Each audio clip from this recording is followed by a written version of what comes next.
On November 19, 2023, in the just concluded Argentine presidential elections, Javier Milei, the candidate from the Forward Freedom Party and a member of parliament, won the presidency of Argentina with an overwhelming majority. Yes, you heard it right. Javier Milei, dubbed by many as a madman, is the new president of Argentina. In this video, we'll delve into Argentina's new president, discussing the following: personal background, unconventional policies, diplomatic toxicity, the forces behind him.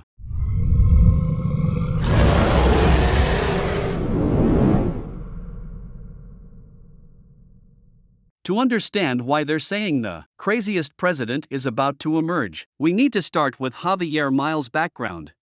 Milei isn't the son of a tycoon but a child from a lower-income family. Though not in extreme poverty, he grew up amidst domestic violence, which molded his character to be radical, reclusive, and quick-tempered.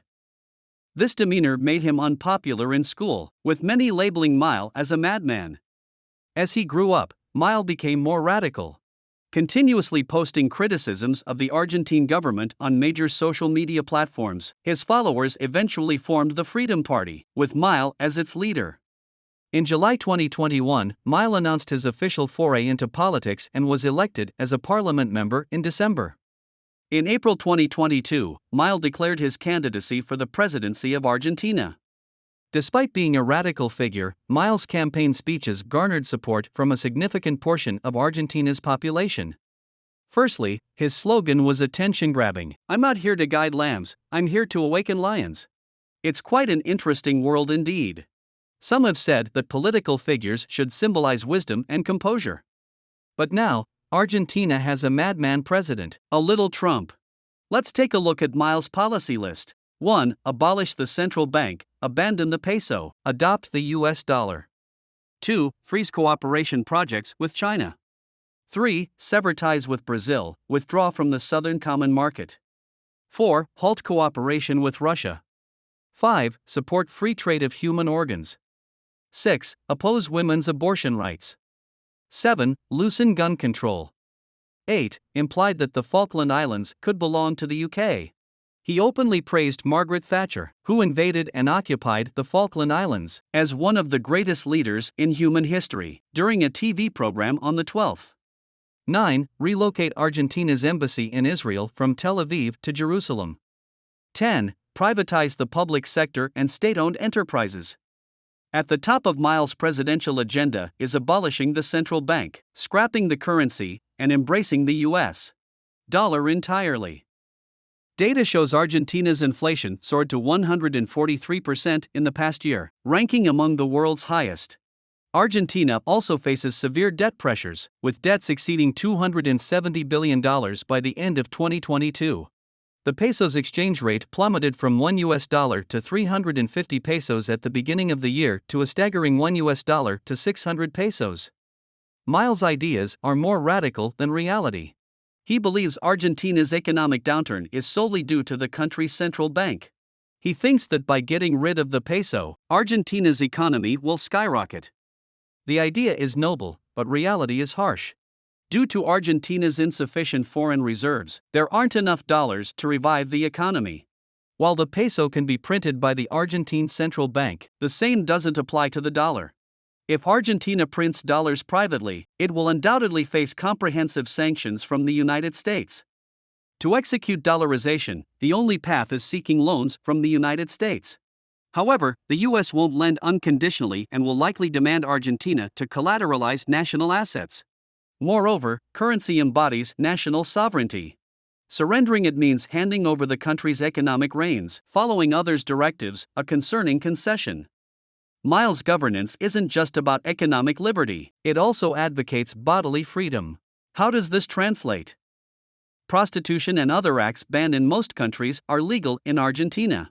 Moreover, the sale of human organs, an intolerable offense elsewhere, remains lawful. Milei mirrors the U.S. human rights structure, claiming Argentinians have the right to trade firearms, ammunition, and drugs. While these actions are legally free according to Milei, he diverges on abortion rights, abolishing women's freedom to choose. He believes bodies are private property, advocating for an ethos of bodily freedom in Argentina. Miles' vision may seem noble, but legalizing organ trading could result in affluent individuals worldwide exploiting Argentina's impoverished, willing to pay any price for healthy organs. Simultaneously, international organizations trafficking organs may proliferate in Argentina, exploiting its underprivileged for profit. This approach might benefit Argentina monetarily but at the cost of countless Argentinians perishing due to organ shortages.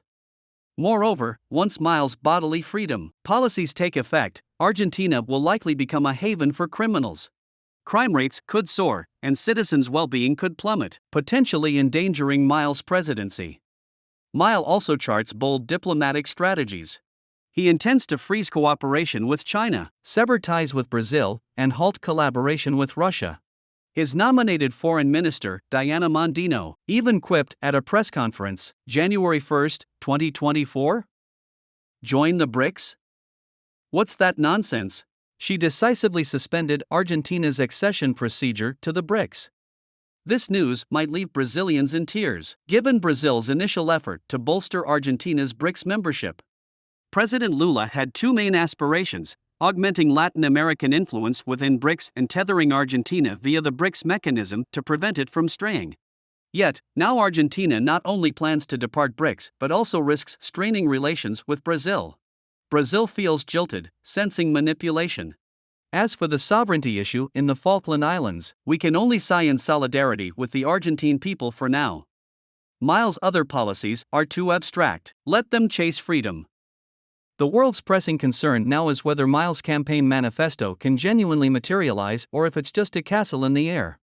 Campaign agendas are sometimes akin to your fitness plan, they rarely materialize. Therefore, Miles' bombastic statements might not fully materialize, and it's uncertain how much will. Despite his loud campaign promises, once in power, Miles might whisper like a timid mouse. Remember, politicians' pledges are like words written in water, easily washed away by the slightest ripple. Lastly, let's talk about Miles' 55.95% vote share. Sounds impressive, right? But, scrutinizing his manifesto, especially the Falkland Islands abandonment statement, I feel at least half of Argentina's populace might have cooled toward him. Would the Argentine people relinquish the Falkland Islands? It's like asking a movie buff to give up films. Did those valiant Argentine soldiers sacrifice in vain? This election might be deceptive, akin to buying 100% pure juice at the supermarket. Miles' 55.95% vote share might not reflect reality.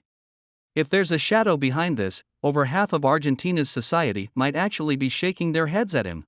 Future society could witness divisions, perhaps even conflicts, as deceived citizens, like candy-deprived kids, feel aggrieved. At this point, some might wonder, didn't any Argentine politician recognize the sheer madness of these policies? Of course, they did. In fact, most Argentine politicians long noticed Miles' crazy policies. So why didn't anyone question them? The reason lies in the support Miles received from the US government. Argentina once flourished but fell into an endless internal conflict, becoming effectively a colony of the United States due to replicating American paths under its influence. Even in this presidential election, Argentina had a chance to break free from U.S. control if Sergio Massa were elected president. His approach aimed to address Argentina's economic crisis by boosting exports. Massa advocated cooperation with the world as long as it aligned with the national interest, promising to continue working for the welfare of the people. However, the U.S. government disliked Massa's political stance. They believed supporting an obedient and crazy president would align with U.S. interests. Thus, Javier Milei, a president with no prior political experience, emerged. To ensure Miles' smooth election, major U.S.-affiliated social media platforms spared no effort in promoting Milei. Through false hype, most Argentinians became fervent supporters of Milei. Post-election, Milei announced plans to strengthen ties with the United States. In truth, we all care deeply about Argentina, hoping they find their own direction after this madness. This is the end of this video. Thank you for watching. Please like, subscribe, and comment. We genuinely appreciate your support.